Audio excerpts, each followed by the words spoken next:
মাই audio বুকে শুনছেন হুমায়ুন আহমেদ লেখা সর্বশেষ উপন্যাস দেয়াল। পড়ছেই উপন্যাসের দ্বিতীয় পর্ব। পাঠে আছে সজল। ধন্যবাদ। রাত ৮টা।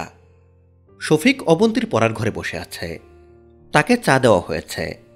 সে চায়ের কাপে চুমুক দিচ্ছে। অবন্তী এখনো আসেনি। তার দাদা সরফরাজ খান একটা বই হাতে বেতের চেয়ারে বসে আছেন। শফিক কখনো তাকে অবন্তীর পড়ার ঘরে দেখেনি। সরফরাজ বললেন, মাস্টার, তোমার ছাত্রীর পড়াশোনা কেমন চলছে?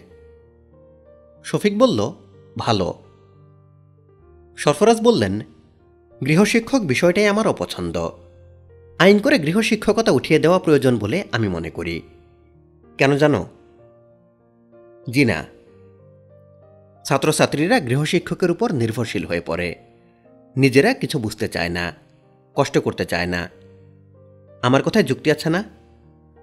আছে। সরফরাজ বললেন, নৈতিকতার বিষয়ও আছে। ছাত্রীরা প্রেম শেখে গৃহশিক্ষকের কাছে। তোমাকে কিছু বলছি না, তুমি আবার কিছু মনে করো না। আমি ইন জেনারেল বলছি। গৃহশিক্ষক ও ছাত্রীর প্রেম কোথায় শুরু হয় জানো? শফিক অস্বস্তির সঙ্গে বলল, না। শুরু হয় টেবিলের তলায়, পায়ে পায়ে ঠোকাঠুকি থেকে। তারপর বই লেনদেন, বইয়ের পাতার ভেতরে চিঠি। সরফরাজ হয়তো আরও কিছু বলতেন, তার আগেই অবন্তী ঢুকল। সে অবাক হয়ে বলল, দাদাজান, তুমি এখানে কেন? সরফরাজ বললেন, আমি এখানে থাকতে পারবো না। না, তুমি থাকবে তোমার ঘরে। মাস্টার তোকে কিভাবে পড়ায় দেখি। এক একজনের পড়ানোর টেকনিক এক এক রকম। শফিকের টেকনিকটাকে জানা দরকার। অবন্তী বলল, কোনো দরকার নেই। তাছাড়া আজ আমি পড়ব না, স্যারের সঙ্গে গল্প করব। গল্প করবি? সব দিন পড়তে ভালো লাগে না, তখন গল্প করতে হয়। সরফরাজ বললেন, কি গল্প করবি আমিও শুনি। শ্রোতা যত ভালো হয় গল্প তত জমে। অবন্তী বলল, দাদাজান, আমি এক একজনের সঙ্গে এক এক ধরনের গল্প করি। তুমি ওঠো তো। সরফরাজ উঠে দাঁড়ালেন। অবন্তী বলল, যাওয়ার সময় দরজাটা ভিড়িয়ে দিয়ে যাবে এবং অবশ্যই বন্ধ দরজার সামনে দাঁড়িয়ে থাকবে না। সরফরাজ বিড়বিড়ি করে কিছু বললেন, পরিষ্কার বোঝা গেল না। অবন্তী শফিকের সামনে বসতে বসতে বলল, দাদাজানের স্বভাব মাছের মতো, খুব বিরক্ত করতে পারেন। শফিক জবাব দিল না। কিছুক্ষণ আগে ঘটে যাওয়া ঘটনায় সে বিব্রত বোধ করছে। সে তার দুই পা যথাসম্ভব ভেতরের দিকে টেনে বসেছে। মনে করার চেষ্টা করছে কখনো কি অবন্তীর পায়ের সঙ্গে তার পা লেগেছে। অবন্তী কালো রঙের চামড়ার ব্যাগ নিয়ে বসেছে। সে ব্যাগ খুলে পারফিউমের শিশি টেবিলে সাজাচ্ছে। অবাক হয়ে তাকিয়ে আছে শফিক। অবন্তী বলল, স্যার, এখানে 16টা শিশি আছে।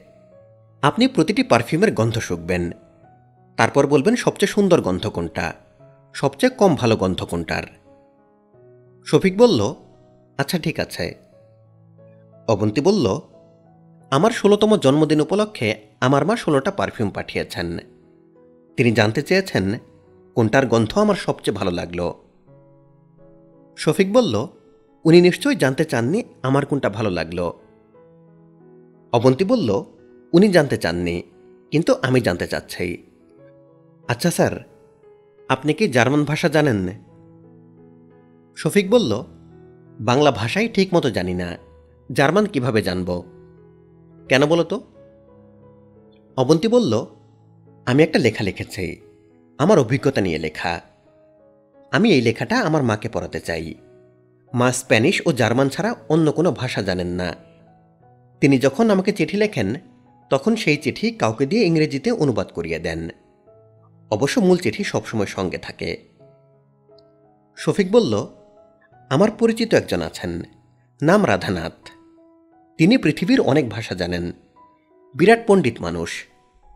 তবে জার্মান ভাষা জানেন কিনা আমার জানা নেই, আমি খোঁজ নেব। অবন্তী বলল, চুপ করে বসে থাকবেন না স্যার, গন্ধ পরীক্ষা শুরু করুন। ভালো কথা, আপনি কি বাসি পোলাও খান? আমার জন্মদিনে এক গাদা খাবার রান্না হয়েছে। শুধু একজন গেস্ট এসেছে, আর কেউ আসেনি। আপনাকে কি টিফিন ক্যারিয়ারে করে কিছু খাবার দিয়ে দিব? শফিক বলল, দাও। একটা পেন্সিল দিতে পারবে? পারবো। পেন্সিল দিয়ে কি করবেন? শফিক ইতস্তত করে বলল, তোমার একটা ছবি আঁকব, পেন্সিল পোর্ট্রেট। আপনি পোর্ট্রেট করতে পারেন? পারি। কোত্থেকে শিখেছেন? আমি নিজে নিজেই শিখেছি। কিছু বিদ্যা আছে মানুষের ভেতর থাকে, সে নিজেও তা জানে না। অবন্তী আগ্রহ নিয়ে পেন্সিলের সন্ধানে গেল। শফিক কাদেরের চায়ের দোকানে বসা। টিফিন ক্যারিয়ার ভর্তি খাবার নিয়ে শফিক চায়ের দোকানে এসেছে। দুজনেই আগ্রহ করে নিঃশব্দে খাচ্ছে। কালা পাহাড়কেও খাবার দেয়া হয়েছে। সে পোলাও খাচ্ছে না, চোখ বন্ধ করে আরামে মাংসের হাড় চিবাচ্ছে। কাদের বলল, ভাইজান আপনি আজীব মানুষ। শফিক বলল, আজীব কেন? খানা নিয়ে আমার এখানে চলে আসলেন। আমি আপনার কে বলেন? কেউ না। ভাইজান এত আরাম কইরা অনেকদিন খানা খাই না। আমি আপনারে দেশের বাড়িতে নিয়ে যাব। গ্রামের নাম তালতলি, কেন্দুয়া থানা। আমার স্ত্রী বেগুন দিয়া ট্যাংরা মাছের একটা সালুন রান্ধে। এমন স্বাদের সালুন বেহেশতেও নাই। আপনারে খাওয়াব। আমার সাথে দেশের বাড়িতে যাবেন না? যাব। কাদের বলল, আপনার সঙ্গে আমি ভাই পাতাইলাম। আজ থাইকা আপনি আমার ছোট ভাই। আমি খুবই গরিব মানুষ। ভাইয়ে ভাইয়ে আবার গরিব ধনী কি, ঠিক না ছোট ভাই? শফিক হাসল। সরফরাজ খান এক দৃষ্টিতে তার হাতের কাগজের দিকে তাকিয়ে আছেন। কাগজে পেন্সিলে এক পরী আঁকা হয়েছে। পরীর নাম অবন্তী। পেন্সিলে আঁকা একটা ছবি এত সুন্দর হয়, তাও সম্ভব? অবন্তীকে কি সুন্দর দেখাচ্ছে। দুষ্টুমি করে সে নিচের ঠোঁট সামান্য বাঁকা করে রেখেছে, তাও বোঝা যাচ্ছে। যে মাস্টার এত সুন্দর ছবি আঁকে, সে শয়তানের ঘনিষ্ঠ স্বজন ছাড়া কিছু না। ছবি আঁকা বিদ্যা দিয়ে সে নিশ্চয়ই মেয়েদের ভোলায়, এটা বোঝাই যাচ্ছে। মেয়েদের স্বভাবই হচ্ছে হালকা জিনিস নিয়ে মাতামাতি করা। যে ছবি ক্যামেরায় তোলা যায়, সেই ছবি পেন্সিল আঁকার কিছু নেই। বদের হাড্ডি। সরফরাজ খান সিদ্ধান্ত নিয়েছেন, মাস্টারের চাকরি শেষ, পত্রপাঠ বিদায়, ছবিটা নষ্ট করে ফেলতে হবে। অবন্তী তার দাদাজানের পাশে এসে দাঁড়াল। সরফরাজ খান ছবি নামিয়ে রাখলেন। অবন্তী বলল, টাসকি খেয়েছ দাদাজান? টাসকি আবার কি? টাসকি হচ্ছে কোনো একটা জিনিস দেখে ঘাবড়ে যাওয়া। তুমি কি ছবি দেখে টাসকি খেয়েছ? টাসকি খাওয়ার মতো কোনো ছবি না। দাদাজান তুমি হিংসা করছ। আমি হিংসা করছি? গরুর নাদিকে আমি হিংসা করব? গরুর নাদি বলছো কেন? যে যা আমি তাকে তাই বলি। আমার স্যার গরুর নাদি? ইয়েস। চিন্তাভাবনা করে বলছ নাকি আমাকে রাগানোর জন্য বলছ?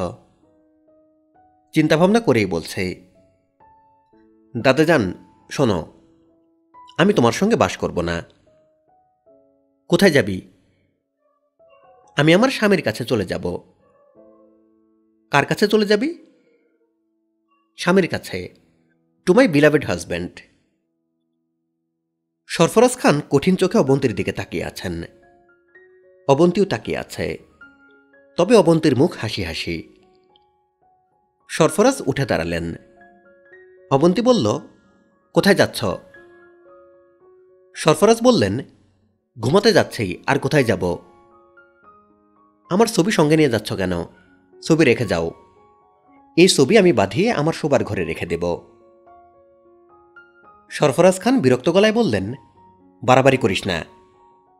কোনো কিছু নিয়ে বাড়াবাড়ি করা ঠিক না। অবন্তী বলল, এই কথা তোমার জন্যও প্রযোজ্য। তুমিও কোনো কিছু নিয়ে বাড়াবাড়ি করবে না। সরফরাজ বিছানায় শুয়েছেন। তার হাতে ইছামতি বই। বইটা পড়ে কোনো আরামই পাচ্ছেন না। জটিল ভাষা, অর্থহীন কথাবার্তা।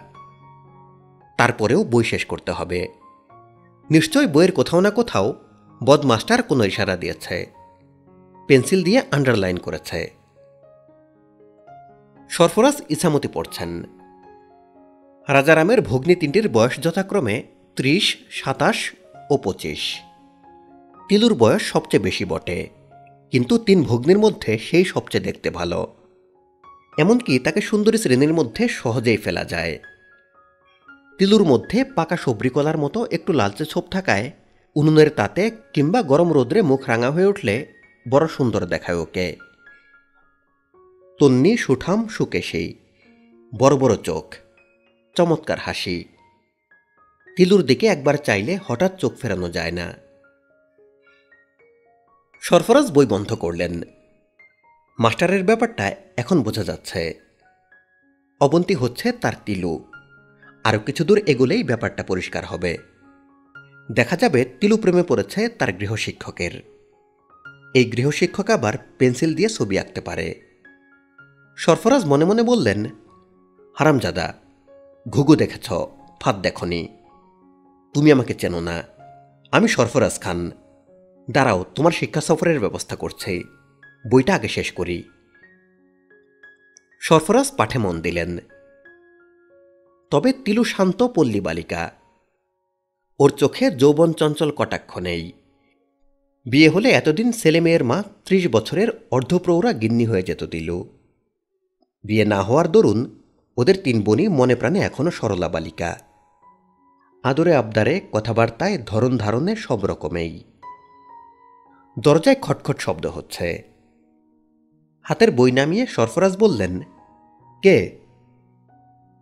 অবন্তী বলল, তোমার জন্য পান আর চা নিয়ে এসেছে। সরফরাজ বললেন, ফরগেট ইট। অবন্তী বলল, দরজাটা খোলো, তোমার টেবিলে রেখে যাই, তারপর তুমি ফরগেট ইট করে ফেলবে। সরফরাজ দরজা খুললেন। অবন্তী পান আর চা নামিয়ে রেখে মিষ্টি করে হাসল। সরফরাজ বিরক্ত মুখে বললেন, হাসছিস কেন? হাসি বন্ধ। অবন্তী বলল, তোমার হাসতে ইচ্ছা না করলে হাসবে না, তবে আমার এই হেসে যাওয়াতেই আনন্দ। কি বললি? বললাম, আমার হেসে যাওয়াতেই আনন্দ। এর মানে কি? অবন্তী বলল, খুব সহজ মানে দাদাজান।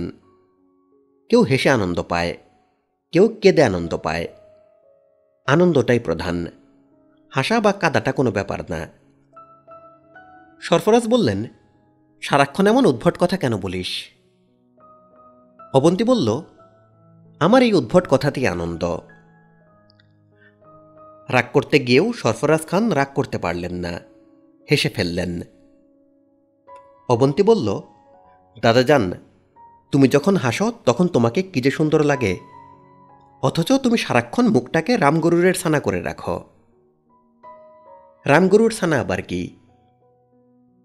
অবন্তী বলল, যাদের হাসতে মানা তারাই রামগরুরের ছানা। দাদাজান, গুড নাইট, স্লিপ টাইট। অবন্তীর লেখা। আমার দাদাজান সরফরাজ খান পুলিশের এসপি হয়ে রিটায়ার করেছিলেন। আমি আমার জীবনে তার মতো ভীতু মানুষ দেখিনি। আশ্চর্যের ব্যাপার হলো, তিনি অসীম সাহসিকতার জন্য পিপিএম পেয়েছিলেন। পিপিএম হল পাকিস্তান পুলিশ মেডেল, পুলিশ সার্ভিসে সাহসিকতার সর্বোচ্চ পুরস্কার। আমি দাদাজানকে জিজ্ঞেস করেছিলাম, কি জন্যে এত বড় পুরস্কার তিনি পেয়েছিলেন। দাদাজান বললেন, ফরগেট ইট। এই বাক্যটি তার খুব প্রিয়। কারণে অকারণে তিনি বলেন ফরগেট ইট। যেসব প্রশ্নের উত্তরে ফরগেট ইট কিছুতেই বলা যায় না, সেখানেও তিনি এই বাক্য বলেন। উদাহরণ দেই।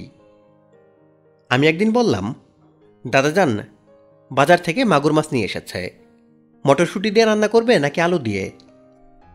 দাদাজান বললেন, ফরগেট ইট। আমি বললাম, কি ফরগেট করব, মাছ রান্না? তুচ্ছ জিনিস নিয়ে আমাকে বিরক্ত করবি না। রান্না তুচ্ছ বিষয়। Stop arguing. তুচ্ছ বিষয় নিয়ে দাদাজান কথা বলতে পছন্দ করেন না, এই তথ্য পুরোপুরি মিথ্যা। তার আগ্রহ তুচ্ছ বিষয়ে। ঘন্টার পর ঘন্টা তিনি তুচ্ছ বিষয় নিয়ে কথা বলতে পারেন। 1971 সালের মে মাসে দাদাজান আমার জন্য গোলাপি রঙের বোরকা কিনে আনলেন। কঠিন বোরকা, বাইরে থেকে চোখও দেখা যায় না এমন, চোখের উপর মশারির মতো জাল। ওইখানেই শেষ না, বোরকার সঙ্গে কালো হাত মোজা, পা মোজা। দাদাজান আমাকে বললেন, নো আর্গুমেন্ট, নো তর্ক, নো ডিলে, বোরকা পর। আমি বোরকা পরলাম। দাদাজান বললেন, এখন চল। আমি বললাম, কোথায় যাব? সোহাগে যাব। ঢাকা শহরে থাকা যাবে না, মিলিটারি মেরে ফেলবে। এখনই রওনা হব। সঙ্গে আর কিছু নেব না? দাদাজান বললেন, ফরগেট ইট। আমি বললাম, দাঁত মাজার ব্রাশও নেব না? দাদাজান বললেন, বেঁচে থাকলে দাঁত মাজার অনেক সুযোগ পাবি, বেঁচে থাকবি কিনা এটাই এখন প্রশ্ন। ঢাকা শহর আমরা পার হলাম রিকশায় এবং পায়ে হেঁটে। কিছু কিছু বাস ঢাকা ছেড়ে যাচ্ছিল। ঢাকা ছেড়ে যাওয়া বাসগুলিতে মিলিটারিরা ব্যাপক তল্লাশি চালাচ্ছিল। মিলিটারি তল্লাশি মানে কয়েকজনের মৃত্যু। রূপবতী মেয়েদের ধরে আড়ালে নিয়ে যাওয়া তখনও শুরু হয়নি। ঢাকা থেকে পালানোর সময় রিকশা ছাড়া আর যেসব যানবাহনে আমি চড়েছি সেগুলি হচ্ছে মহিষের গাড়ি, মোটরসাইকেল। শিবগঞ্জ থানার ওসি সাহেব মোটরসাইকেল চালিয়েছেন, তার পেছনে দাদাজান ও আমি বসেছি। সবশেষে নৌকা। নৌকাও কয়েক ধরনের, তার মধ্যে একটা ছিল বালিটানা নৌকা। এই নৌকার পাটাতনের নিচে আমাকে দাদাজান লুকিয়ে রাখলেন। যাত্রার পুরো সময়টা তিনি আতঙ্কে অস্থির হয়েছিলেন। তিনি ধরেই নিয়েছিলেন আমরা এক পর্যায়ে মিলিটারির হাতে পড়ব, তারা দাদাজানকে গুলি করে মারবে এবং আমাকে উঠিয়ে নিয়ে যাবে। সেই সময় দাদাজান দিনের মধ্যে অনেকবার অজু করতেন। তিনি চাচ্ছিলেন যেন পবিত্র অবস্থায় তার মৃত্যু হয়। আমরা 3 দিন পর আদমরা অবস্থায় সোহাগে পৌঁছালাম। দাদাজানের বাড়ি সোহাগীতে। বাড়ির নাম রংমহল, শ্বেত পাথরে কালো রং দিয়ে লেখা। রয়ের ফোঁটা উঠে যাওয়ায় এখন নাম হয়েছে বংমহল। নদীর পাড়ে দোতলা দালান। বাবার সঙ্গে এই বাড়িতে আমি আগে 2 বার এসেছি। কিছু কিছু বাড়ি থাকে সাধারণ, সেই সাধারণে লুকিয়ে থাকে অসাধারণ। বংমহল সেরকম একটি বাড়ি। এই বাড়ির প্রধান বৈশিষ্ট্য হচ্ছে এর আলাদা কোনো বৈশিষ্ট্য নেই। দাদাজানের এই বাড়ি পুরনো। দোতলায় টানা বারান্দা আছে। স্টিমারের ডেকে বসলে যেমন সারাক্ষণ প্রবল হাওয়া গায়ে লাগে, বারান্দায় দাঁড়ালেও তাই, সারাক্ষণ হাওয়া বইছে। বাড়ির 3 দিকেই ফলের বাগান। লিচু গাছ থেকে শুরু করে তেঁতুল গাছ সবই আছে সেখানে। দাদাজানের এই বাড়িতেই আমি জীবনে প্রথম গাছ থেকে নিজ হাতে পেরে লিচু খেয়েছি।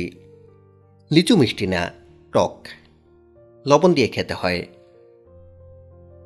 আমাদের বাড়ির সামনের নদীর নাম তরাই। এই নদী ব্রহ্মপুত্রের শাখা। বর্ষায় পানি হয়, শীতের সময় পায়ের পাতা ভেজার মতো পানি থাকে। সেবার তরাই নদীতে প্রচুর পানি ছিল। জেলেরা সারাদিনই জাল ফেলে মাছ ধরত। তরাই নদীর বোয়াল মাছ অত্যন্ত সুস্বাদু। জেলেরা ভোরবেলায় মাছ দিয়ে যেত, নানান ধরনের মাছ, কই, সরপুটি, ট্যাংরা, খৈলসা, মাঝে মাঝে মাঝারি সাইজের কাতল। সেবারই আমি কাতল মাছের আস্ত মাথা খাওয়া শিখি। রান্না করতেন ধীরেন কাকু। উনি হিন্দু ব্রাহ্মণ। দাদার বাড়ির আশেপাশে প্রচুর আত্মীয় স্বজন থাকার কথা, তা ছিল না। কারণ দাদাজানের বাবা খালেক মুন্সি পরিবার থেকে বিচ্ছিন্ন হয়ে অনেক দূরে এই বাড়ি করেছিলেন। পরিবার থেকে বিচ্ছিন্ন না হয়ে তার উপায় ছিল না। তিনি তার বড় ভাইয়ের স্ত্রীকে নিয়ে পালিয়ে এসেছিলেন। ওই মহিলার ছবি আমি দেখেছি। তিনি ছিলেন কদাকার, উঁচু হনু, দাঁত বের হওয়া, গায়ের রং পাতিলের তলার মতো কালো। কি দেখে তিনি এই মহিলার প্রেমে পড়েছিলেন তা এখন আর জানার উপায় নেই। দাদাজানের বাড়িতে কেয়ারটেকার সেন কাকা ছাড়াও ছিলেন ধীরেন কাকার স্ত্রী রাধা। উনি রূপবতী ছিলেন। আমি লক্ষ্য করেছি রাধা নামের সব মেয়েই রূপবতী হয়। রাধা কাকি সারাক্ষণই বাড়ি পরিষ্কার রাখার কাজকর্ম নিয়ে থাকতেন। এই দুজন ছাড়াও দবির নামের মধ্যবয়স্ক একজন ছিলেন, যার কাজ গাছপালা দেখা, বাগান করা। বংমহলে আমার সময় খুব ভালো কাটছিল। আমি বাগানে দবির চাচাকে দিয়ে দোলনাটা নিয়েছিলাম। দোলনায় দুলতে দুলতে গল্পের বই পড়তাম। দাদাজানের লাইব্রেরিতে চামড়ায় বাঁধানো অনেক বই ছিল, বেশিরভাগই গ্রন্থাবলী। রবীন্দ্রনাথের নৌকাডুবি উপন্যাস আমি দাদাজানের বাগানের দোলনায় দুলতে দুলতে পড়েছি। ধীরেন কাকা আমাকে রান্না শেখাতেন। অধ্যাপকের ভঙ্গিতে বক্তৃতা দিয়ে রান্না শেখানো। এই সময় রাধা কাকি তার পাশে থাকতেন। রান্নার বক্তৃতা শুনে মিটিমিটি হাসতেন। ধীরেন কাকার রান্না বিষয়ক বক্তৃতামালা। মা, সবচেয়ে কঠিন রান্না হলো মাছ রান্না। মাছের আছে আষ্টে গন্ধ। রান্নার পর যদি মাছের আষ্টে গন্ধ থাকে, তখন সেই মাছ হয় ভূত পেতনির খাবার। প্রথমে মাছের আষ্টে গন্ধ দূর করবে। এই কাজ কিভাবে করতে হবে? প্রথমে লবণ মেখে কসলাবে, তারপর পানি দিয়ে ধুয়ে লবণ ফেলে দেবে। এরপর দেবে লেবুর রস। কাগজে লেবু হলে ভালো হয়। এই লেবুর গন্ধ করা। লেবুর রস দিয়ে মাখানোর পর আবার পানি দিয়ে ধুয়ে ফেলে দেবে। সব মিলিয়ে 3 ধোয়া, এর বেশি না। মাংসের ক্ষেত্রে ভিন্ন ব্যবস্থা, মাত্র 1 ধোয়া। রান্না বিষয়ে ধীরেন কাকার সব কথা আমি একটা রুলটানা খাতায় খুব গুছিয়ে লিখেছিলাম। খাতাটা হারিয়ে গেছে। খাতাটা থাকলে রান্নার একটা বই লেখা যেত। তবে কই মাছ রান্নার একটা রেসিপি আমার মনে আছে।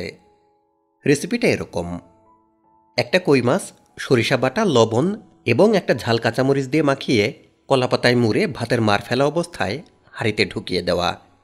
ব্যাস, হয়ে গেল। রাধা কাকে ছিলেন ভূতের গল্পের ওস্তাদ। তার কাছ থেকে কত যে গল্প শুনেছি, বেশিরভাগ গল্পই বাস্তব অভিজ্ঞতার। তিনি নিজে দেখেছেন এমন। তার কথায় সব ভূত ভীতু প্রকৃতির। মানুষের ভয়ে তারা অস্থির থাকে। শুধু এক শ্রেণীর পিশাচ আছে, যারা মানুষকে মোটেই ভয় পায় না। তারা হিংস্র জন্তুর মতো। আমি বললাম, কাকি, আপনি কি এ ধরনের পিশাচ দেখেছেন? কাকি বললেন, একবার দেখেছি। ঘটনা বলি, শোনো। আমি এই বাড়ির বারান্দায় বসা। সন্ধ্যা মিলিয়েছে। আমি বড় ঘরে হারিকেন জ্বালিয়ে বারান্দায় এসেছি। তখন দেখলাম পানির নিচ থেকে পিশাচটা উঠল। থপথপ শব্দ করে সিঁড়ি ভেঙে উপরে এসে উঠানে দাঁড়ালো। মুখ দিয়ে ঘোড়ার মতো শব্দ করল। দেখতে কেমন? মানুষের মতো, মিশমিশা কালো। হাতের আঙ্গুল অনেক লম্বা, আঙ্গুলে পাখির নখের মতো নখ। পিশাচটা দেখে ভয়ে আমি অজ্ঞান হয়ে যাচ্ছি। এই সময় একটা কুকুর ছুটে এলো। কুকুর দেখে পিশাচটা ভয় পেয়ে দৌড়ে পানিতে নেমে ডুব দিল। পিশাচরা কিছুই ভয় পায় না, শুধু কুকুর ভয় পায়। কুকুর তাদের কাছে সাক্ষাৎ যম। দাদাজানের সঙ্গে আমার তেমন কথা হতো না। তিনি সারাক্ষণ ট্রানজিস্টারে খবর শুনতেন। মাঝে মাঝে 3 মাইল দূরে হামিদ কুতুবী নামের এক পীর সাহেবের আস্তানায় যেতেন। তিনি এই পীরের মুরিদ হয়েছিলেন। যখন ট্রানজিস্টার শুনতেন না, তখন পীর সাহেবের দেওয়া দোয়া জপ করতেন। দাদাজান আতঙ্কগ্রস্ত ছিলেন। রাতে তিনি ঘুমোতে পারতেন না। সারা রাত বারান্দায় বেতের চেয়ারে বসে থাকতেন।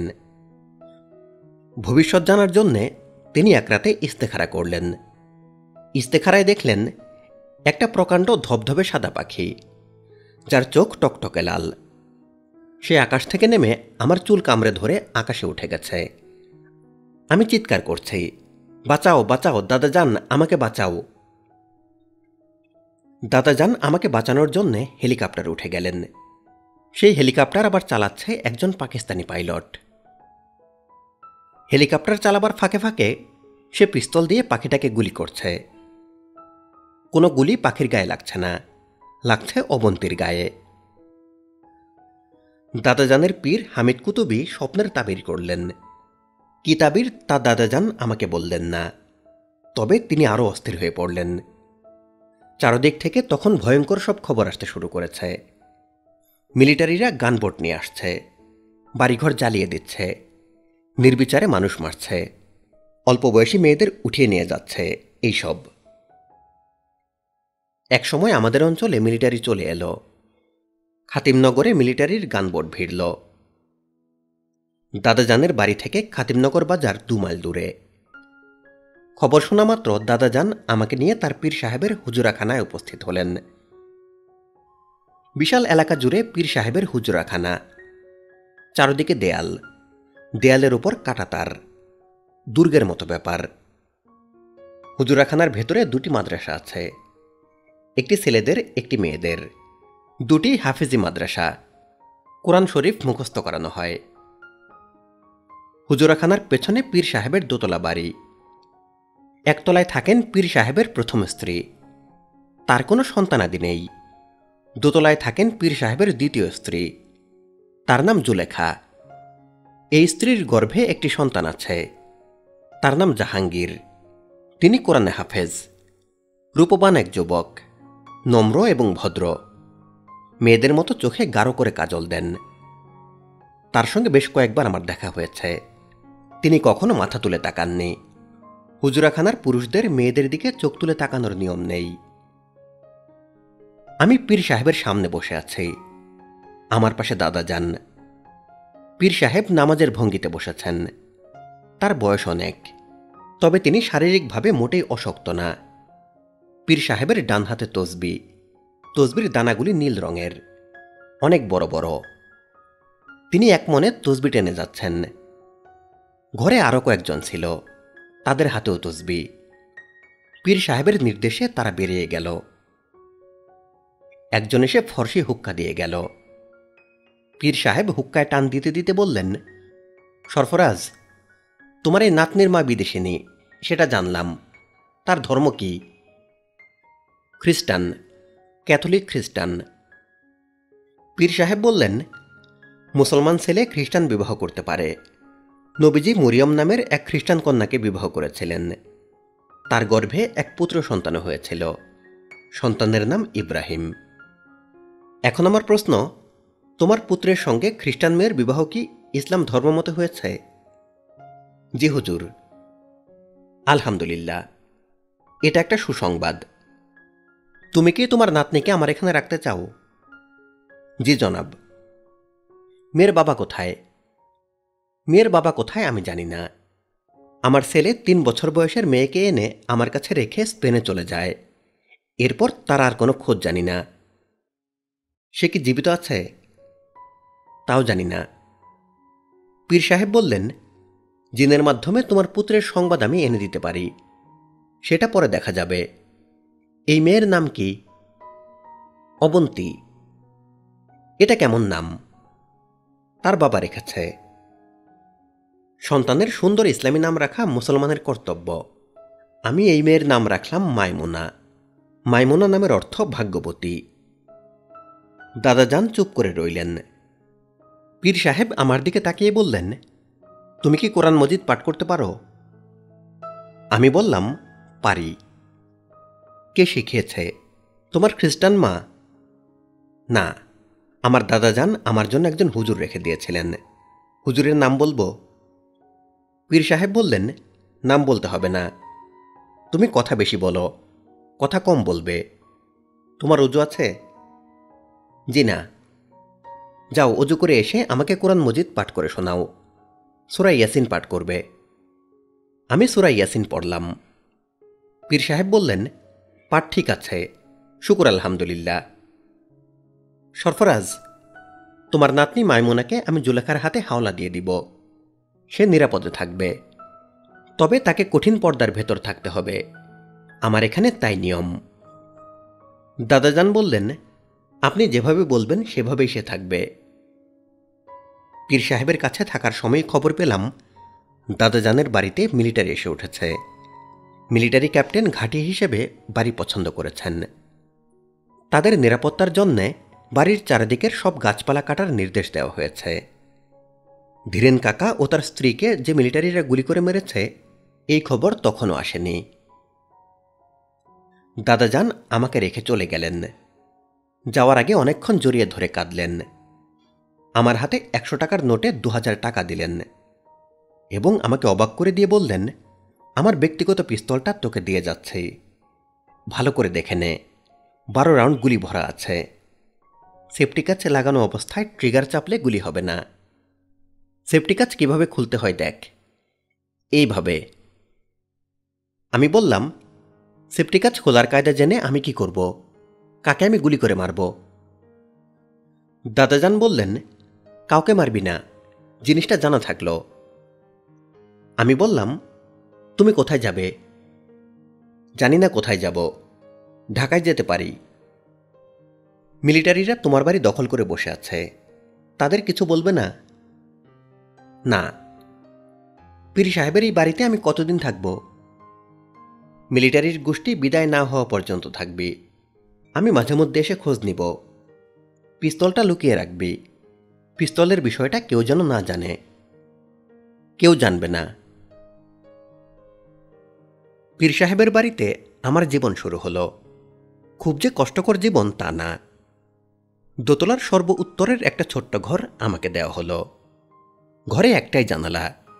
এই জানালা দিয়ে কিছুই দেখা যায় না। জানালার সামনেই বটগাছের সাইজের একটা কড়ই গাছ। ঘরে আমি একা থাকি। শুধু রাত্রে সালমা নামের মধ্যবয়স্ক এক দাসী মেঝেতে পাটি পেতে ঘুমায়। তার চেহারা কদাকার, মুখে বসন্তের দাগ, একটা চোখ নষ্ট।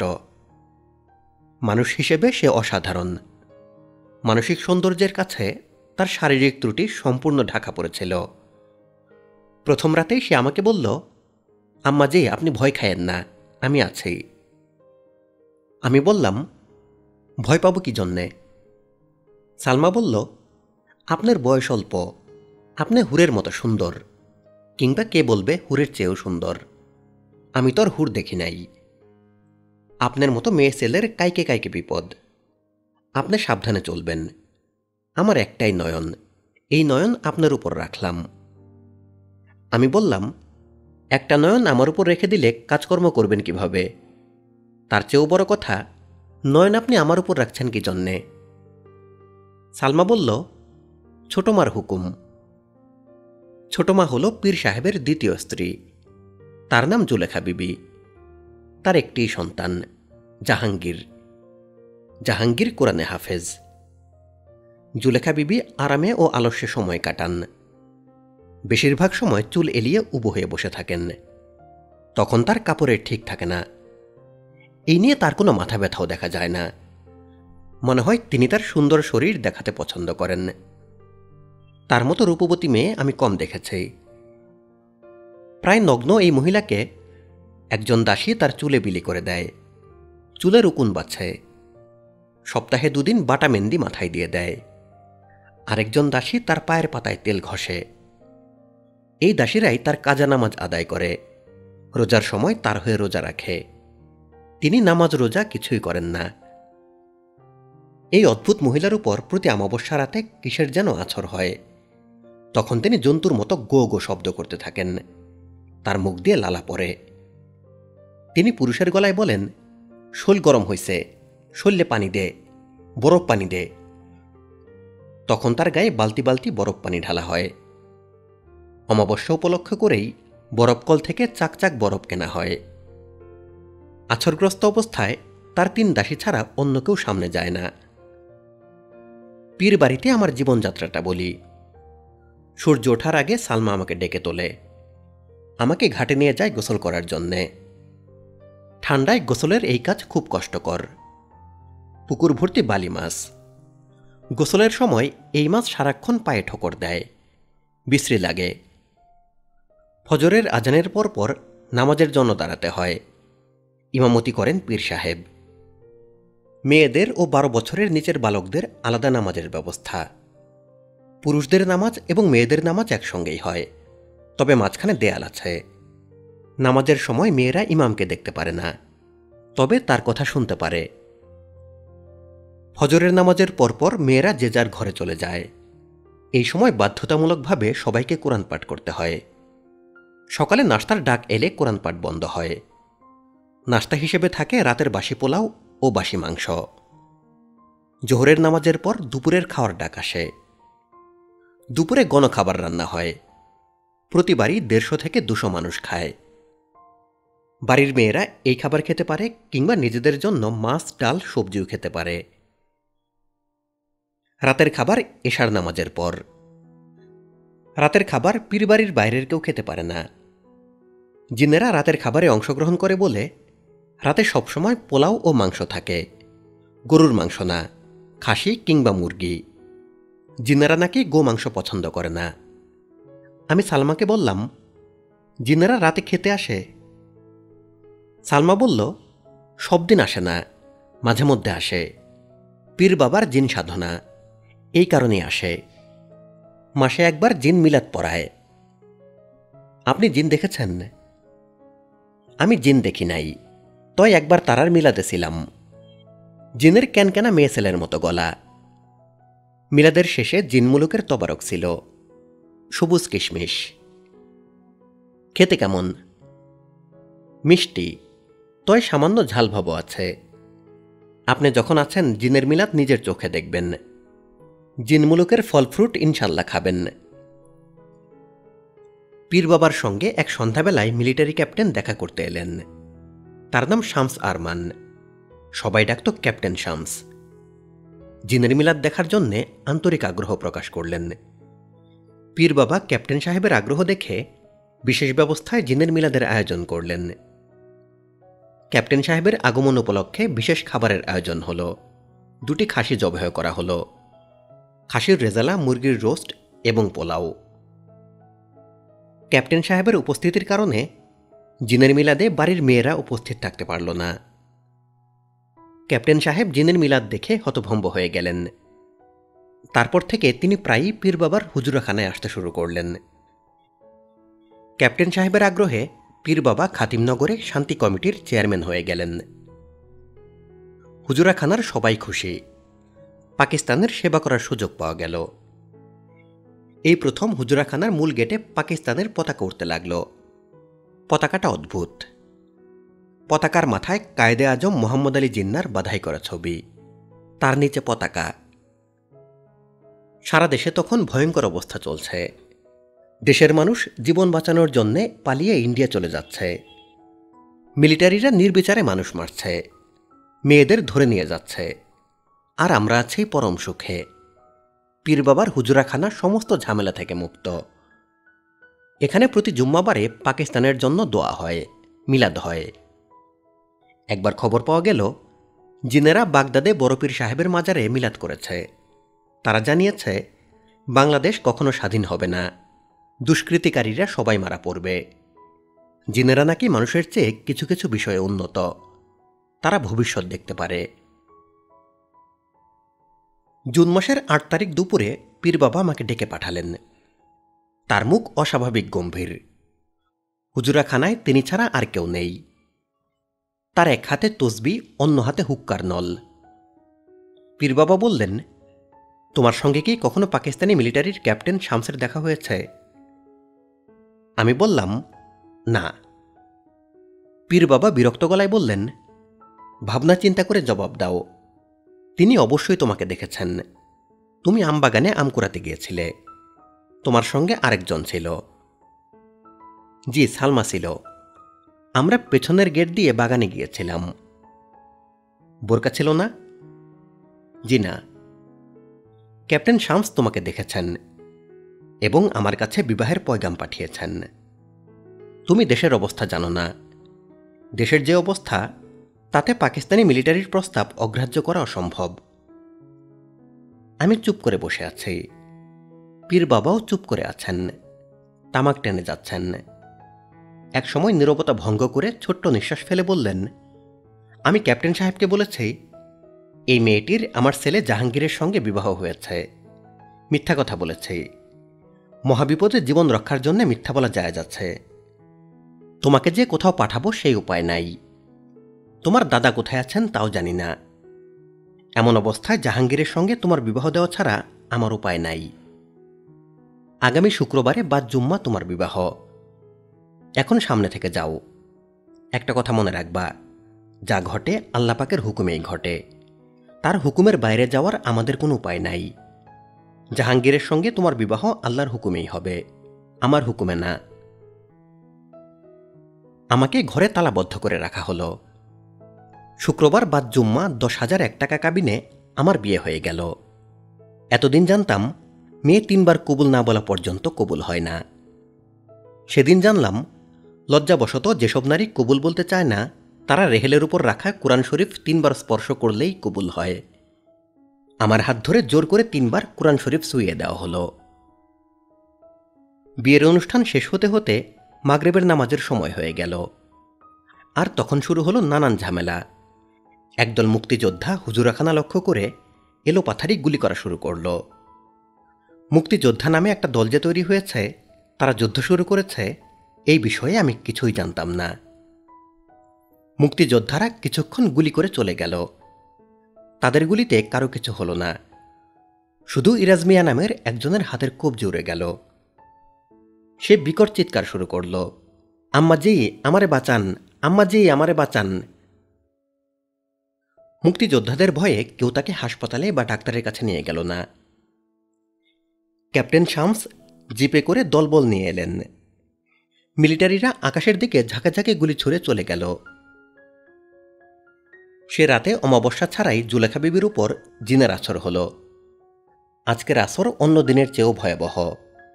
তিনি পুরুষের গলায় চিৎকার করতে লাগলেন, শৈল জ্বলা যায়, বরফ পানি দে, বরফ পানি দে।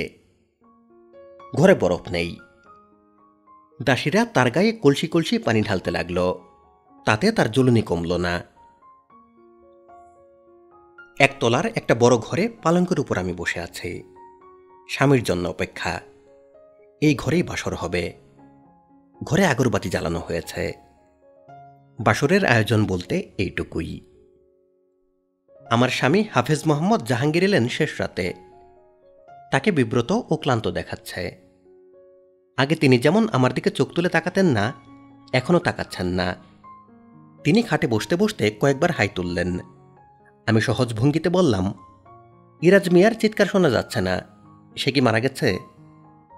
তিনি হ্যাঁসূচক মাথা নেড়ে বললেন, সবই আল্লাহর ইচ্ছা, ওনার ইচ্ছা ছাড়া কিছুই হয় না। আমি বললাম, এখন আপনাকে একটা জিনিস দেখাবো, আপনি ভয় পাবেন না, ভয়ের কিছু নেই। এই দেখুন, এটা একটা পিস্তল। এখানে 12 রাউন্ড গুলি ভরা আছে। সেফটি কাচ লাগানো আছে বলে ট্রিগার টিপলেও গুলি হবে না। এই দেখুন, আমি সেফটি কাচ খুলে ফেললাম, এখন ট্রিগার টিপলেই গুলি হবে। তিনি এতটাই হতভম্ব হলেন যে তার ঠোঁট নড়ল, কিন্তু কোনো শব্দ বের হলো না। আমি বললাম, এখন আমি যদি গুলি করি তাহলে প্রচণ্ড শব্দ হবে, কিন্তু কেউ এখানে আসবে না। সবাই ভাববে মুক্তিবাহিনী আবার আক্রমণ করেছে। তুমি গুলি করবে? আমি বললাম, ভোর হতে বেশি বাকি নেই। আপনি আমাকে যদি লুকিয়ে স্টেশনে নিয়ে ঢাকার ট্রেনে তুলে দেন তাহলে গুলি করব না। যদি রাজি না হন অবশ্যই গুলি করব। এতে মন খারাপ করবেন না, যা ঘটবে আল্লাহর হুকুমেই ঘটবে। আর আপনি যদি আমাকে পালিয়ে যেতে সাহায্য করেন, সেটাও করবেন আল্লাহর হুকুমেই। তিনি মূর্তির মতো বসে আছেন। তার দৃষ্টি আমার হাতে ধরা পিস্তলের দিকে। তিনি খুব ঘামছেন, মাঝে মাঝে হাত দিয়ে কপালের ঘাম মুছছেন। ফজরের আজান হল। তিনি বললেন, চলো তোমাকে নিয়ে শ্যামগঞ্জের দিকে রওনা হই। সকাল 9টায় একটা ট্রেন ভৈরব হয়ে ঢাকায় যায়। তিনি আমাকে শ্যামগঞ্জের ট্রেনে তুলে দিয়ে চলে যেতে পারতেন, তা করলেন না। আমার সঙ্গে রওনা হলেন। একজন স্বামী তার স্ত্রীকে যতটা যত্ন করে ততটাই করলেন। ট্রেনের কামরা ফাঁকা ছিল। তিনি আমাকে বেঞ্চে পা ছড়িয়ে শুয়ে ঘুমাতে বললেন। আমি তাই করলাম। পথে কোনো মিলিটারি চেকিং হলো না, কিংবা হয়েছে, আমি ঘুমিয়েছিলাম বলে জানি না। ঢাকায় পৌঁছালাম বিকালে। তখন ভারী বর্ষণ হচ্ছে, রাস্তায় হাঁটু পানি। রিকশায় ভিজতে ভিজতে বাড়ির দিকে যাচ্ছে। আমার স্বামী বললেন, আমার কিন্তু ফিরে যাওয়ার ভাড়া নাই। আমি জবাব দিলাম না। আমাদের বাড়ির গেট খোলা, বাড়ির দরজা ভেতর থেকে বন্ধ। অনেকক্ষণ দরজা ধাক্কানোর পর দাদাজান ভীত মুখে দরজা খুললেন।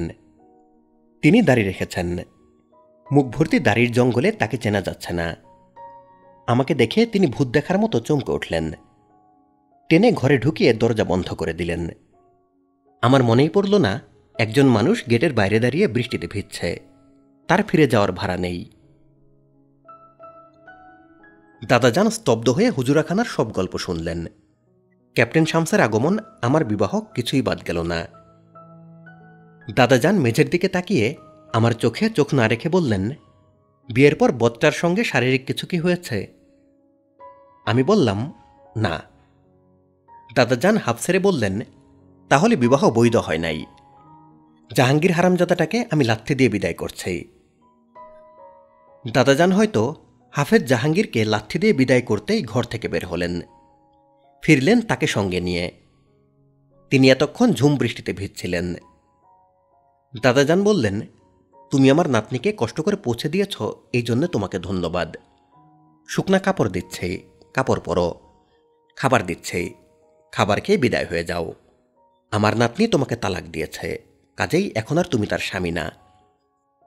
জাহাঙ্গীর হালকা গলায় বললেন, সে আমাকে তালাক দিতে পারবে না। কেন পারবে না? তাকে বিয়ের সময় সেই অধিকার দেওয়া হয় নাই। দাদাজান বললেন, তাহলে তুমি তালাক দিবে। আমি কাজী ডেকে আনছি, তুমি কাজীর সামনে তালাক দিয়ে বিদায় হবে, বুঝেছ? জি। জাহাঙ্গীর ভেজা কাপড় বদলালেন না, খাবারও খেলেন না, কঠিন চোখমুখ করে সোফায় বসে রইলেন। দাদাজান বললেন, হারামজাদা, তুই আমাকে চিনিস না, আমি তোর চামড়া খুলে ফেলব। জাহাঙ্গীর বললেন, গালাগালি কেন করছেন? যা করা হয়েছে আপনার নাতনির মঙ্গলের জন্য করা হয়েছে। দাদাজান বললেন, আবার ফরফর করে কথা বলে, আমি কাঁচি দিয়ে তোর জিভ কেটে ফেলব। দাঁড়া, কাঁচি নিয়ে আসি। দাদাজান হঠাৎ কেন রেগে অস্থির হলেন বুঝলাম না। তিনি সত্যি সত্যি বিশাল কাঁচি নিয়ে ফিরলেন। তার আগেই জাহাঙ্গীর সোফা এলিয়ে পড়লেন। জ্বরে তার গা পুড়ে যাচ্ছিল। এই মানুষটি গুনে গুনে 3 সপ্তাহ প্রবল জ্বরে ভুগল। তাকে রাখা হলো একতলার একটা ঘরে। বাংলা সিনেমার নায়িকাদের মতো আমি আমার স্বামীর সেবা যত্ন করলাম, তা যেন কেউ মনে না করেন। মাঝে মাঝে দরজার সামনে দাঁড়িয়ে উকি দিয়েছি, এই পর্যন্তই। তার নিউমোনিয়া হয়ে গিয়েছিল। ডাক্তার জবাব দিয়ে দেওয়ার পর দাদাজান তাকে হাসপাতালে পাঠানোর ব্যবস্থা করলেন। কঠিন গলায় বললেন, হাসপাতালে গিয়ে মরুক, আমার এখানে না। ন্যাশনাল হাসপাতালের সঙ্গে ব্যবস্থা করা হলো। তারা অ্যাম্বুলেন্স নিয়ে রোগী নিতে এলো। রোগী সবাইকে অবাক করে দিয়ে বলল, আমাকে হাসপাতালে নিতে হবে না, আমার রোগ সেরে গেছে।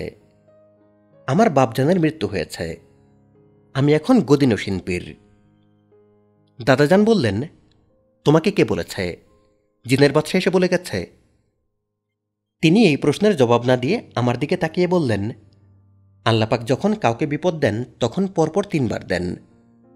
তোমার জীবনে আরও 2 বার মহাবিপদ আসবে, তখন এক মনে দোয়া গাঞ্জল আরশ পাঠ করবে। আরেকটা কথা, কুকুর থেকে সাবধান, একটা পাগলা কুকুর তোমাকে কামড়াবে। দাদাজান বললেন, চুপ থাক বুরবাক, ফকির সাহেব চলে এসেছেন। পেটে পাড়া দিলে নাকমুখ দিয়ে ফকিরি বের হয়ে যাবে। হাফেজ জাহাঙ্গীর দাদাজানের কথা শুনে মনে হয় মজা পেয়েছেন। তার মুখ ভর্তি হাসি। দাদাজান বললেন, তুই হাসছিস কেন? আপনার অকারণ রাগ দেখে হাসছি। আপনি চাইলে আপনাকে একটা তাবিজ দেব, তাবিজ ধারণ করলে রাগ কমবে। আর একটা কথাও না, কথা বললেই থাপ্পড় খাবি। ন্যাশনাল হাসপাতালের অ্যাম্বুলেন্স দিয়ে তাকে রেল স্টেশনে পাঠিয়ে দেওয়া হলো। আমরা তার ভাড়া দিতে ভুলে গেলাম, তিনিও চাইলেন না। বইটির বাকি অংশ শুনতে সাথেই থাকুন। বাকি অংশের ভিডিও লিংক এই ভিডিওর ডেসক্রিপশনে দেওয়া আছে।